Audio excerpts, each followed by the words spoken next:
देखो first example है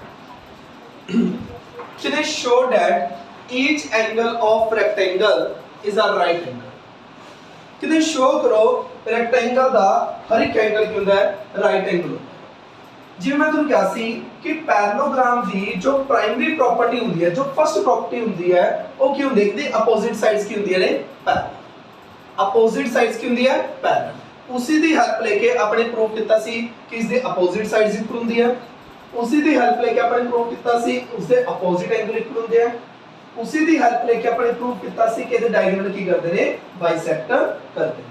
मतलब जो पैराग्राम दी प्राइमरी प्रॉपर्टी सी जो फर्स्ट प्रॉपर्टी सी वो की सीगी कि दी अपोजिट साइड्स की हुई है पैरेलल उसी प्रकार रेक्टेंगल दी जो प्राइमरी प्रॉपर्टी होती है तुसी कहोगे यार रेक्टेंगल दा हर एक एंगल 90 डिग्री होती है इथे शो की करिए रेक्टेंगल दी जो प्राइमरी प्रॉपर्टी सी वो अपने को यही सीगी कि रेक्टेंगल दा एक एंगल 90 डिग्री अपोजिट साइड्स दा पैरेलल होंदी ने अपोजिट साइड्स ਦਾ ਪੈਰਲਲ ਹੁੰਦੀ ਹੀ ਹੁੰਦੀਆਂ ਨੇ ਇਹਦੇ ਵਿੱਚ ਇੱਕ ਐਕਸਟਰਾ ਪ੍ਰੋਪਰਟੀ ਕੀ ਸੀ ਕਿ ਇਹਦੇ ਵਿੱਚ ਇੱਕ ਐਂਗਲ ਕੀ ਹੁੰਦਾ 90 ਡਿਗਰੀ ਮਤਲਬ ਮੇਰੇ ਕੋਲ ਗਿਵਨ ਕੀ ਹੈ ਰੈਕਟੈਂਗਲ ਗਿਵਨ ਹੈ ਮੇਰੇ ਕੋਲ ਗਿਵਨ ਕੀ ਹੈ ABCD is rectangle ABCD is rectangle अगर रेक्टेंगल है तो मेरे को केड़ी-केड़ी प्रॉपर्टी गिवन है कि जो एंगल A है वो 90 है ते जो AB है वो CD ਦੇ ਪੈਰਲਲ है ਤੇ जो AD है वो BC ਦੇ ਪੈਰਲਲ मतलब इन शॉर्ट रेक्टेंगल कदों बनया जदों पैरेललोग्राम का एक एंगल में 90 डिग्री करदा तो की बन जाता है रेक्टेंगल बन जाता है समझ सकी जदों पैरेललोग्राम का एक एंगल 90 डिग्री करदा तो की बन जाता है रेक्टेंगल हुन अपने शो की करना है कि रेक्टेंगल का एक एंगल नहीं सारे एंगल ही 90 डिग्री होंगे रेक्टेंगल का सिर्फ एक एंगल नहीं बल्कि सारे एंगल 90 डिग्री होंगे और इसमें किवें शो करांगे बहुत इजी है चेक करो ए लाइन इसके पैरेलल है ए ट्रांसवर्सल है एडी पैरेलल बीसी है ए ट्रांसवर्सल है तो ए वाला एंगल प्लस ए वाला एंगल क्या हुआ 180 डिग्री कोइंटीरियर एंगल क्योंकि एडी ते बीसी पैरेलल है ए बी ट्रांसवर्सल है तो ए वाला एंगल ते वाला एंगल की बना रहे ने कोइंटीरियर एंगल ए दोनों सम 180 है ए 90 है 90 हो जाएगा अब की लिखेंगे प्रूफ की करना अपने ऑल एंगल्स आर 90 डिग्री मतलब एंगल बी नु एंगल सी नु एंगल डी नु की प्रूफ करना अपने 90 डिग्री ਹੁਣ ਆਪਾਂ ਪ੍ਰੂਫ ਕਰਨ ਜਾ ਰਹੇ ਹਾਂ ਆਪਾਂ ਕਹਿ ਰਹੇ ਹਾਂ ਕਿ ਜੋ AD ਹੈ ਉਹ ਪੈਰਲਲ ਹੈ BC ਦੇ ਤੇ ਜੋ AB ਹੈ ਉਹ ਕੀ ਆਪਣੇ ਕੋਲ transversal AD parallel BC AB क्या ट्रांसवर्सल तो angle A plus angle B equal to 180 degree पीछे रीजन लिखो को इंटीरियर एंगल की रीजन है को इंटीरियर एंगल ਜਿਹਦੇ ਚ एंगल A कितना अपने को 90 एंगल B अपने फाइंड करना है इक्वल 180 तो एंगल बी कितना आ गया 180 minus 90 that's mean angle B कितना आ गया अपने को 90 डिग्री एंगल बी कितना आ गया 90 डिग्री जिवें एंगल बी 90 आ गया सिमिलरली एंगल सी भी 90 आ जाएगा सिमिलरली एंगल सी भी की आ जाएगा 90 ते एंगल डी भी की आ जाएगा 90 hence each angle of rectangle is a right angle hence each angle of a rectangle is a right angle समझ सही इन्होंने क्या है कि प्रूफ करो रेक्टेंगल दा हर एक एंगल 90 डिग्री होता है जे तुम सोचो तो होता ही है कि रेक्टेंगल दा हर एक एंगल 90 डिग्री होता है ਅਸੀਂ प्रूफ की करिए रेक्टेंगल ਦੀ ਜਿਹੜੀ प्राइमरी प्रॉपर्टी ਸੀ ना वो ए ਸੀ कि एक एंगल 90 डिग्री होता है ਤੇ अपोजिट साइड्स की है पैरेलल आपने बस उसी का कांसेप्ट लगाता एक एंगल 90 डिग्री है AD पैरेलल BC है ये ट्रांसवर्सल है A 90 है ये दोनों सम कितना हुआ 180 कोई इंटीरियर एंगल अगर A 90 है तो B भी 90 है C भी 90 है D भी 90 है तो जो प्रूफ करना चाहिए प्रूफ हो गया एनी डाउट सेकंड एग्जांपल है अपन शो करना है कि जो रोम्बस के डायगोनल्स होते हैं वो परपेंडिकुलर ईच अदर होते हैं देखो हजे तक अपन क्वाड्रिलेटर दे टू टाइप्स पढ़ चुके हैं फर्स्ट टाइप अपने पढ़ी सी पैरेललोग्राम फर्स्ट टाइप अपने पढ़ी सी पैरेललोग्राम दे अपने की कुछ प्रॉपर्टीज कीती opposite sides equal opposite sides parallel opposite angles equal and diagonal bisect each other diagonal bisect each. ये अपने पैरेललोग्राम की प्रॉपर्टीज कीती सी की कुछ कर ली पैरेललोग्राम दी अपोजिट साइड्स पैरेलल होंदियां ने अपोजिट साइड्स इक्वल होंदियां ने अपोजिट एंगल भी इक्वल होंदे ने डायगोनल बाइसेक्ट करदे ने ते होर की रह गया अपने कोल बस यही वाली प्रॉपर्टीज समझे। उस बाद अपने रेक्टेंगल कितना रेक्टेंगल दे विच ए वाली सारी प्रॉपर्टीज तो आणगियां ही आणगियां पैरेललोग्राम वाली सारी प्रॉपर्टीज तो आणगियां मतलब रेक्टेंगल दी भी अपोजिट साइड्स इक्वल होणगियां अपोजिट एंगल इक्वल होणगे अपोजिट साइड्स पैरेलल होणगियां डायगोनल बाइसेक्ट करनगे। लेकिन इन्ना तो इलावा एक और प्रॉपर्टी हो जाती है कि हुंदी है इहदा हर एक एंगल की होता है 90 डिग्री। मतलब पहला पैरेललोग्राम सी पैरेललोग्राम जब थोड़ा सा सीधा करता तो की बन गया रेक्टेंगल की बन गया रेक्टेंगल। मतलब रेक्टेंगल च ए वाली सारी प्रॉपर्टीज ना होंगी एक एडिशनल प्रॉपर्टी की होती है कि इहदे ਜਿਹੜੇ सारे एंगल्स होंगे हैं वो होते हैं 90 डिग्री। अगली टाइप कर रहा है रोम्बस अगली टाइप कर रहे हैं रोम्बस। रोम्बस की होता है जिवें लाइक ऐसा पैरेललोग्राम च अपोजिट साइड्स इक्वल सी ना बस पैरेललोग्राम च अपोजिट साइड इक्वल सी रोम्बस से चारों साइड इक्वल हो जाती है। रोम्बस क्या होती है चारों साइड्स इक्वल रोम्बस च चारों साइड्स इक्वल बस कुछ नहीं है जिवें पैरेललोग्राम भी टेढ़ा सी ए भी है ਇਹਦਾ ए वाला एंगल 90 डिग्री नहीं है क्या रोम्बस का ए वाला एंगल 90 डिग्री नहीं है क्या बस कुछ नहीं है पैरेललोग्राम च अपोजिट साइड्स इक्वल सी ते रोम्बस च चारों साइड्स इक्वल है और बाकी प्रॉपर्टीज सेम ही ने opposite angles equal diagonal bisect each other opposite side equal opposite side parallel तो है ही है बस एडिशनल होगी कि ਇਹਦੇ ਚ चारों साइड्स इक्वल होगी ਤੇ ਇੱਕ ਇਹਦੇ ਚ ਹੋਰ ਪ੍ਰੋਪਰਟੀ ਹੁੰਦੀ ਹੈ ਕਿ ਇਹਦੇ ਜਿਹੜੇ ਡਾਇਗੋਨਲ ਹੁੰਦੇ ਨਾ ਉਹ ਪਰਪੈਂਡੀਕੂਲਰ ਹੁੰਦੇ ਨੇ ਡਾਇਗੋਨਲ ਕੀ ਹੁੰਦੇ ਆ ਪਰਪੈਂਡੀਕੂਲਰ ਉਹੀ ਆਪਾਂ ਨੇ ਸ਼ੋ ਕਰਨਾ ਹੈ कि देखो और तो अपना प्रॉपर्टीज पता सी कि जे अपोजिट साइड्स इक्वल होंदी अपोजिट साइड्स पैरेलल होंदी है डायगोनल बाइसेक्ट करते ने अपोजिट एंगल इक्वल होंदे ने ते एक नवी प्रॉपर्टी ਆਪਾਂ ਨੇ ਪੜ੍ਹ ਲਈ रोम्बस ਦੀ कि ਇਹਦੀ ਚਾਰੋਂ ਸਾਈਡਸ ਇਕੁਅਲ ਹੁੰਦੇ ਆ लेकिन ਇਹਦੀ ਇੱਕ ਹੋਰ ਪ੍ਰੋਪਰਟੀ ਹੁੰਦੀ ਹੈ ਕਿ ਇਹਦੇ ਡਾਇਗੋਨਲ ਕੀ ਹੁੰਦੇ ਆ परपेंडिकुलर ਤੇ ਉਹ ਵੀ ਆਪਾਂ ਸ਼ੋ ਕਰਨ ਜਾ ਰਹੇ ਹਾਂ समझ चाहिए मतलब अपना मोटिव की शो करना है कि रोम्बस दे जो डायगोनल होंदे हैं वो परपेंडिकुलर होंदे हैं। सब तो पहले अपने को एक रोम्बस गिवन है गिवन किया रोम्बस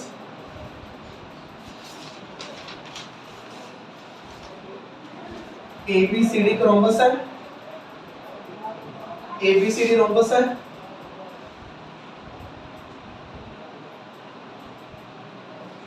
तो प्रूव की करना अपने जो इधर डायगोनल है वो परपेंडिकुलर है diagonal are perpendicular diagonal perpendicular show करने हैं दैट्स मीन अपन शो करना है ए वाला एंगल 90 ए वाला एंगल 90 ए वाला एंगल 90 के वाला एंगल 90 हुन 1 मिनट नहीं एक गल बिल्कुल ध्यान नाल सुनो जेडी थोड़े दिमाग दे किसी कोने च फिट कर बिल्कुल ध्यान नाल हुन दस रहा अगे किसी क्वेश्चन च पूछूंगा बिल्कुल ध्यान कदे भी तुसी ए वाले एंगल्स ਨੂੰ 90 डिग्री करना हो कदे भी जिंदगी दे विच तुसी ए वाले एंगल्स ਨੂੰ 90 डिग्री करना होवे ਤਾਂ ਤੁਸੀਂ ਕੀ ਕਰੋਗੇ ਇਹ ਟੂ ਐਡਜੈਸੈਂਟ ਟ੍ਰਾਇੰਗਲ ਨੂੰ ਕੰਕਰੀਟ ਕਰੋਗੇ ਕਿਸ ਨੂੰ ਕੰਕਰੀਟ ਕਰੋਗੇ ਟੂ ਐਡਜੈਸੈਂਟ ਟ੍ਰਾਇੰਗਲ ਰਿਪੀਟ ਕਰ ਰਿਹਾ ਮੈਂ ਆਪਣੇ ਵਰਡਸ ਨੂੰ ਕਦੇ ਵੀ ਤੁਸੀਂ ए वाले एंगल ਨੂੰ 90 डिग्री प्रूव करना होवे कदे भी ए वाले एंगल्स ਨੂੰ 90 डिग्री प्रूव करना होवे ਤਾਂ ਤੁਸੀਂ ਐਡਜੈਸੈਂਟ ਟ੍ਰਾਇੰਗਲ ਨੂੰ ਕੰਕਰੀਟ ਪ੍ਰੂਵ ਕਰੋਗੇ ਇਹ ਦੋ ਟ੍ਰਾਇੰਗਲਾਂ ਨੂੰ ਕੰਕਰੀਟ ਪ੍ਰੂਫ ਕਰੋਗੇ क्यों करोगे ਉਹਦਾ ਰੀਜ਼ਨ ਸੁਣੋ क्योंकि अगर मैं ए दो ट्रायंगल को कंकरीट करता CPCT नाल मैं ए वाला एंगल इस दे को ले लूंगा कि ए वाला एंगल इस दे को मान लो एंगल 1 और एंगल 2 है एंगल 1 इक्वल एंगल 2 ले लांगे अपन CPCT नाल फिर आप कहांगे दोनों सम 180 है लीनियर पेयर तो दोनों करेंगे 90 90 आ जाए दोबारा रिपीट कर रहे हैं क्योंकि ए वाली चीज का यूज बहुत ज्यादा बार करांगे उस टाइम थोड़े तो पूछो दिमाग दे किसी कोने च फिट कर लो कदे भी जिंदगी च तुसी ए वाला एंगल ਨੂੰ 90 डिग्री प्रूव करना होवे ए वाला एंगल ਨੂੰ 90 डिग्री प्रूव करना होवे मैं पूछूंगा कि अगर ए वाला एंगल ਨੂੰ 90 डिग्री प्रूव करना है तो किस ਨੂੰ कंकरीट करियो तो ਤੁਹਾਡਾ जवाब होगा कि टू एडजेसेंट ट्रायंगल ਨੂੰ कंकरीट प्रूव कर दो मतलब कि ਇਹਨੂੰ कंकरीट प्रूव कर दो AOB ਤੇ AOD ਇਹ ਦੋ ट्रायंगल ਨੂੰ कंकरीट प्रूव कर दो क्यों ਇਹ ਦੋ ट्रायंगल ਨੂੰ कंकरीट प्रूव कर दो क्योंकि अगर ये दो ट्रायंगल कंकरीट होगी CPCT एंगल 1 एंगल 2 दे इक्वल हो जाएगा फिर दोनों सम 180 है लीनियर पेयर, तो दोनों की प्रूफ हो जाएगी यहाँ 90 90 आ जाएगा। अगर ये 90 आ गई तो ये भी 90 आ जाओ वर्टिकली अपोजिट एंगल, अगर ये 90 आ गई तो ये भी 90 आ जाओ वर्टिकली अपोजिट एंगल। समझ समझ लास्ट वाली फिर बोल रहे हैं क्योंकि ये वाली चीज भूलना नहीं है क्या, कभी भी ए वाला एंगल को 90 डिग्री प्रूव करना है तो एडजेसेंट एंगल को कॉन्ग्रुएंट प्रूफ करना। आलो फिर ये जरा ਹੁਣ ਆਪਾਂ ਕੀ ਕਰ ਰਹੇ ਹਾਂ, ਪਹਿਲਾਂ ਐਡਜੈਸੈਂਟ ਟ੍ਰਾਇੰਗਲ ਨੂੰ ਪ੍ਰੂਵ ਕਰਾਂਗੇ। मतलब in triangle AOB and triangle AOD ये दो ट्रायंगलों को कंपेयर करना है, तब की कमांगे AO AO common, AO equal AO common, AB equal AD क्योंकि रोम्बस की सारी साइड्स इक्वल होंदियां ने, AB equal AD all sides of parallelogram are equal, oh sorry rhombus, all sides of a rhombus are equal, rhombus की सारी sides की होंदी है इक्वल होंदी है, A वाली साइड को कॉमन AB इक्वल AD ते नाले OD equal OB, OB equal OD क्योंकि OB इधर रखियो OB इक्वल OD किस रीजन करके क्योंकि डायगोनल बाइसेक्ट कर दे, क्योंकि मैं कहा सी कि पैरेललोग्राम वाली सारी प्रॉपर्टीज का होंगियां ही होंगियां, जो पैरेललोग्राम दी प्रॉपर्टी सी कि पैरेललोग्राम दे अपोजिट साइड इक्वल होंदियां ने, अपोजिट साइड्स पैरेलल होंदियां ने, अपोजिट एंगल्स इक्वल होंदे हैं, डायगोनल बाइसेक्ट करदे ने, वो वाली सारी प्रॉपर्टीज का होंगियां ही, प्लस एडिशनल की ये प्रॉपर्टी होगी कि ऑल साइड्स इक्वल। अपने जो ट्रायंगल कंपेयर करनी सी अपन किया कि ए वाली side common AD equal AB क्योंकि all sides of rhombus are equal,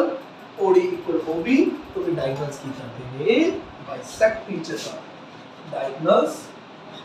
bisect each other, diagonal bisect each other, तो ये दोनों ट्रायंगल कॉन्ग्रुएंट होगी। लेकिन ध्यान नाल ट्रायंगल का नाम लिखना है, पहले ट्रायंगल का नाम जैसे मर्जी लिख लो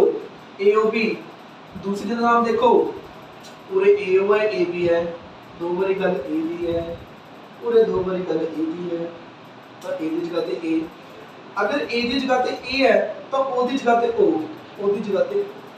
अगर A की जगह पे A है तो B की जगह पे D, B की जगह पे D, मतलब नाम मैंने सही लिखा सी, दोनों ट्रायंगल कॉन्ग्रुएंट बाय SSS दे नाम।